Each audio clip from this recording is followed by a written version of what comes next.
people are weird. I mean, inherently, right? Human beings as a species will often do bizarre and unpredictable behavior that makes no sense and is just not found anywhere else in the animal kingdom, right? I mean, I'm using a few examples from planking from a couple years back, but yes, people did this. And I've often heard this referred to as kind of secret single behavior. The things you're going to do when no one else is watching or your significant other isn't around, etc., etc. And it kind of got me thinking that as a toy collecting community, and in addition to having the privilege of worked in the toy industry, I'm also a huge collector. Well, we kind of have our own sort of secret single behavior, or I guess habits that only fellow toy makers, or not toy makers, toy collectors would understand. And this kind of all spawned out of an experience I had last week. I was out shopping and I saw some new Marvel Legends. I'm a big Marvel Legends collector, especially the kind of 1992 X-Men. This isn't my collection, but my collection kind of looks similar to this. And I'm very finite. I like this team, and I don't collect the X-Men from the 70s or the 80s or even the modern era. I collect this version specifically. So I was at Walmart, just shopping for normal family stuff and soup and tissues and scented candles or whatever one would get at Walmart. And I happened to stumble across the new Age of Apocalypse wave because of course I'm not going to go to Walmart and not also check the toy aisle. And I had the figures in my hands, and something about it wouldn't let me put them down. Even though I don't collect this type of X-Men, I don't collect Age of Apocalypse figures, they don't fit into my collection, but the fact that they were brand new on shelf and hard to find had me holding on to them. And it took me a few minutes to put them down. And this just kind of got me thinking, like, wow, what an odd behavior that I'm doing right now, but I've done this so many times. I've picked up something in the store. Heck, I've even bought things that I don't necessarily want or fits into my collection just because they're rare or hard to find. Like, remember when Power of the Force 2 came out in the later 90s, and everyone thought, oh my gosh, this is going to be the last chance we ever get to get, Star Wars action figures. They're back for a very limited time because, they've been gone for 10 years. And I better, scoop up all of these figures now and keep them on package because they're going to be worth billions of dollars and help me send my kids to college and all that. We do these things. We do, I wouldn't call them irrational because it's very rational because it's what we collect, but it's weird how sometimes we'll like wait in line at Comic-Con for a figure painted in crazy colors just because it's called limited, and it feels like it's something like a rare chase figure that you want to hunt down, even though you might not need or want a gold He-Man. You might chase this figure down simply because it's rare, because the toy company tells you this. All right, another example would be the toy run, right? You mention the toy run to most average people, and they're going to think of something like, like Santa Claus, going on a run to deliver toys. But the word toy run has a completely different definition to those of us that are toy collectors. And this more involves a quasi-scavenger hunt of sorts, where we're going to go location to location to location looking for the latest action figure release, essentially running into a Target or a Walmart, even plotting out where all of the Walmarts are in a local area and mapping out our route so we can hit them. We'll go into the store, go right to the toy aisle, check for what we want. If it's not there, immediately out to the car to get to the next one. We'll even wait in line outside of big box stores early in the morning, and not just on, the day after Thanksgiving, but this can almost be like a regular behavior.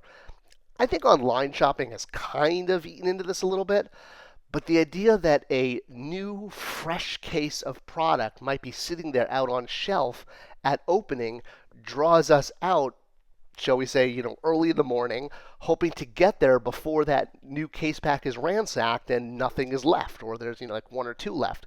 We want to have access to every figure because sometimes there's, one per case.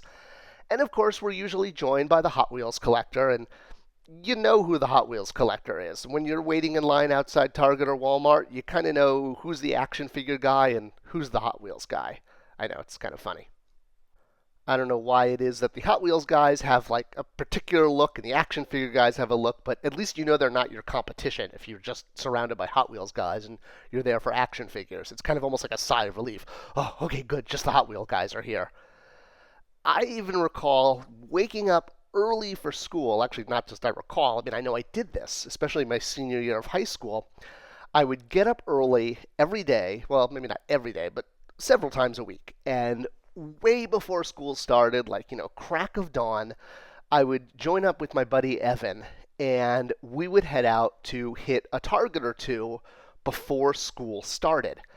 And my parents noticed me getting up and going to Evan's house before school, and they could not figure this out. And they actually had an intervention with me. And they sat down and were like, we need to talk because we think that you might be doing something, bad before school because you're always going to your friend Evan's house.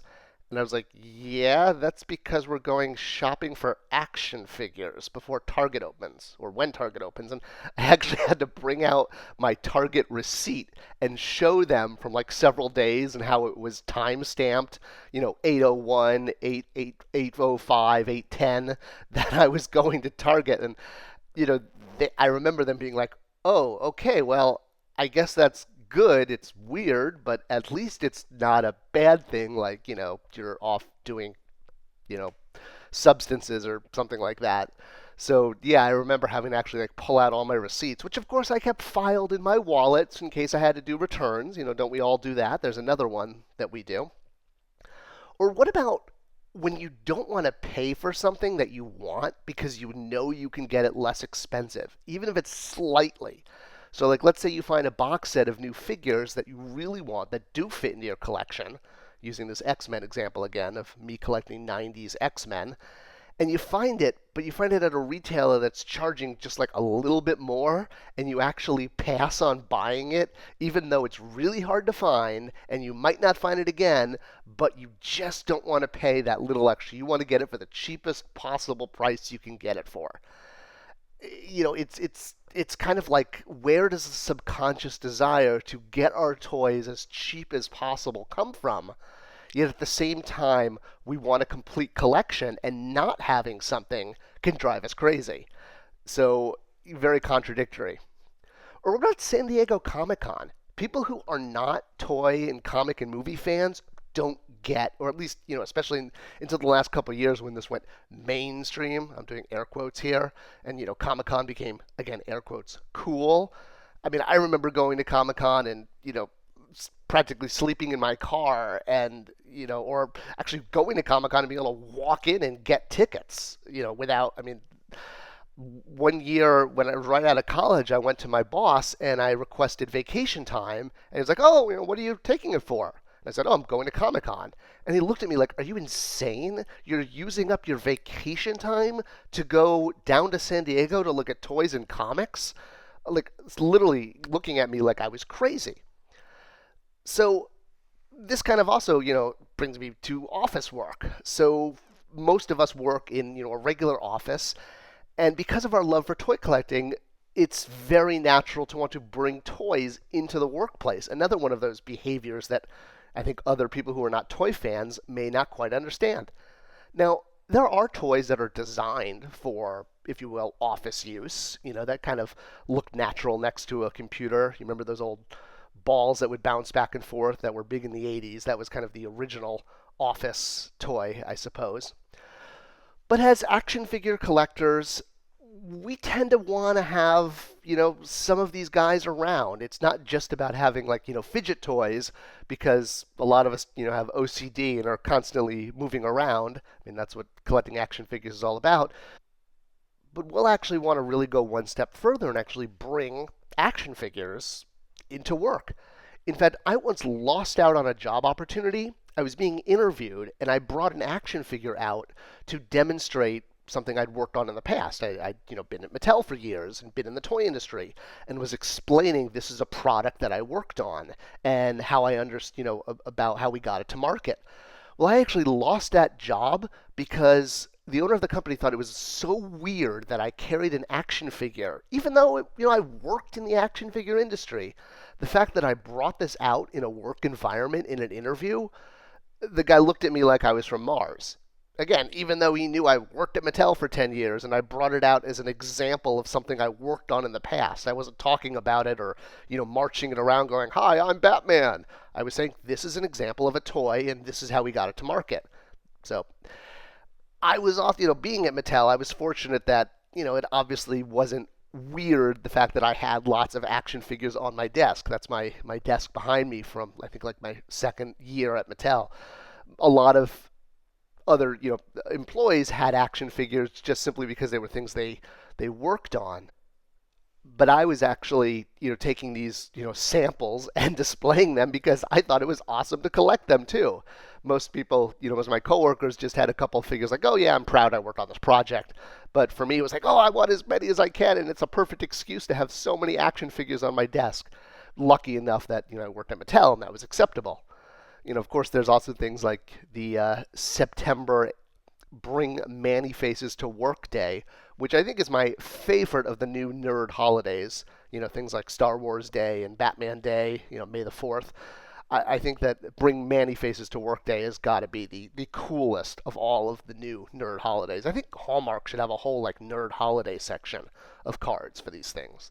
But yeah, I mean, come on, we need to keep taking back the holidays and creating our own because we are a culture and we have odd behavior that we do, but it's because we love our hobby and it penetrates our entire lives. So, what do you guys think? Did I hit all of the kind of odd behaviors? Do you ever reset toy aisles when you're at Target and Walmart and fix things and put them back on the pegs where they belong? What other behaviors do you do as a toy collector that sort of permeates into the rest of your life? Leave them in the comments below. I love to hear your thoughts and chat about it because we're a cool culture and I love embracing who we are because, we're awesome and collecting action figures is awesome.